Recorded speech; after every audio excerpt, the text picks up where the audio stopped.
mi centre de traitement yi mais clinique privée yi également nee nañu soo moyul dootuñu jëlati benn malade bu am coronavirus ndax gisuñu oxygène. mais mooy li ma doon wax sànq ci palabre bi il faut nécessairement que waxante dëgg am dans la gestion de cette pandémie waxante dëgg mooy lan dañoo rafetlu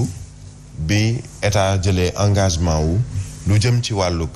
oxygène boobu nga xam ne dañ koy soxla subventionné la daanaka ndax bu ñu demee ba ne ni. privé yi sax du ñu ko fay ku fa am malade du ñu fay li nga xam ne moom mooy oxygène bi muy nekk loo xam ne dañ ko tenq wala ñu dindi ko ci facture malade bi dem ci clinique privée mais fi ma nee ni waxante dëgg dafa war a am wala wax dëgg dafa war a am mooy privé bi am nañu la ne ni dañoo defoon commande ba pare ku def commande joxe nga avance wax dëgg yàlla même bu dee 50% joxe nga ko léegi waxante dëgg bi mooy est-ce que état bi dafay ñëw ne la léegi nañ la delloo say 50% comme def nga commande waaye comme nee naa ni man damay jël en charge oxygène boobu yow graaw léegi sa commande ñun ñoo koy supporter 50% ba nga ca dugaloon ci xaalis récupérer ko ñun ñoo waxoon ne dañ koy supporter dañ koy continuer di supporter wala nga ne leen ñoom privé yi man maa wax waaye fii laa koy tàmbalee par exemple jour bii ma waxee ni ci la ñuy tàmbale di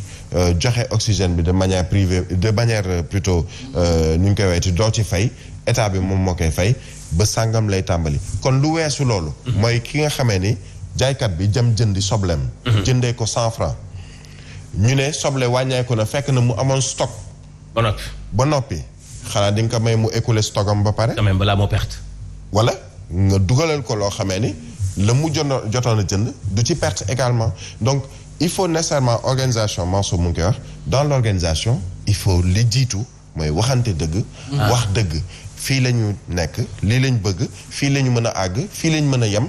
mu leer ci boppu privé yi leer ci boppu askan wi ba nga xamee ni peut-être après yenn coow yu sew yi nii duñ ko ci dégg parce que talluñu ko en fait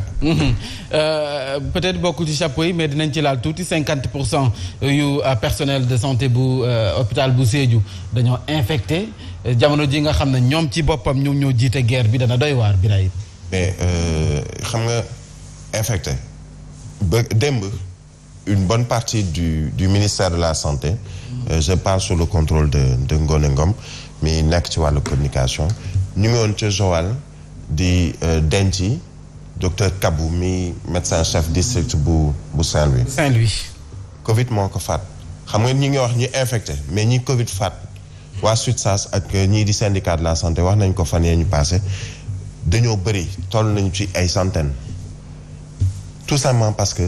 peut-être jumtuwaay yi ñuy soxla ñoom seen bopp ngir aar askan wi ñoom mënuñoo aar seen bopp début Covid bi première vague bi ñaata yoon nga fi gis ñu ne indi nañu ay combinaison nga xam ne da ngay solu ci kaw ba suuf masque maanaam daanaka air du la dugg mais deuxième vague troisième vague bi gisuñu ko da ngay dem ci structure de santé yi hôpitaux yi mais da ngay dugg ak sa oto wala nga dugg duñ la nuñ koy weeti raxas ni rien du tout peut-être booy dugg ci biir benn ci service yi ci ngay doog a utiliser gel et cetera ça veut dire que ñoom ñii nga xam ne je le dis tout le temps muy personnel de santé que ca buntu ba que ca biir muy ñi lay yore ci wàllu accueil di la teeru naan la fii ngay jaar ak fële ngay jaar ba ci ka nga xam ne moom mooy médecin chef ba major ba wala ka la war a opérer ñoom ñëpp actuellement dafa am njukkeel boo xam ne dañ leen ko war a dellool mais dafa am jàppale bu ñu leen war a jàppale te kan moo leen di jàppale du yow ak man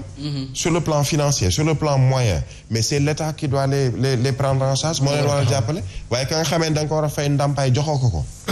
bu leen laaj ndàmpaay boo xamee 300 000 francs ci diiru 2020 bi yëpp ñu xeex ko amuñu congé amuñu repos yenn saa yi 4 heures de temps la ñuy nelaw par jour sur 24 heures nga ñëw 300 000 francs nga war leen ko jox par peut-être personnel de santé mënoo leen ko jox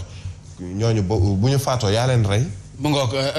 El Hadj député du peuple ñoom ñi nga xam ne ñoo jiite guerre bi kër docteur jamono ji waxuma la sax jafe-jafe yi ñuy jànkonteel koppar bi ñuy laaj kenn joxu leen ko tëddatuñu ba nelaw ba yandoor waaye tey jii ñoom la jàngoro ji di gën a sonal mais parce que amuñu ay jumtukaay Covid-19 dafa sérieux ba nga xamante ni bii mënoo ci dem te amoo ay moyens ci wàllu colka ci wàllu comportement ak itam équipement bi nga xam ne moom ngay demee ci ñi nga xam ne ñu am tawat ji et ñoom ñiy faj xam nañu limite bi ñu am ci ay jumtukaay mën koo assister ki tawat kon ñoom itam bu ñu nekkee victime ci tawat ji noonu la ñuy souffrir comme malade bi loolu benn la boo gisee yenn ci ay kilifa politique yi wax naan il faut cette affaire soit tirée au clair muy affaire u docteur Niang bi mais docteur yi di dee ndax Covid-19 gestion boobu la ñu war a tirer au clair loolu mu ëpp fayda. fii Sénégal fii wax fi détournement wala wax fi lu ñuy jël sàcc ko di koy jaay loolu du fi defit daaw ci jamonoy Covid-19 bi ñu fi dajalee 1000 milliards laa ni la ko commencé ci ceeb ba journalistes yi posé nañu ay questions fu ceeb bi jógee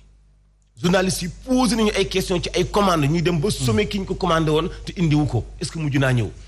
journalistes yi wóor na leen ni kit alimentaire bi ñu waxoon ni moom la ñuy jox nit ñi ci wàllu ndimbal joxuñu leen ko te wóor na leen ni nombre bi ñu waxoon ñu bind leen joxuñu ñooñu te gis nañu ba ci quartier yi boo ñëwee ci ni ñu koy séddalee dafa des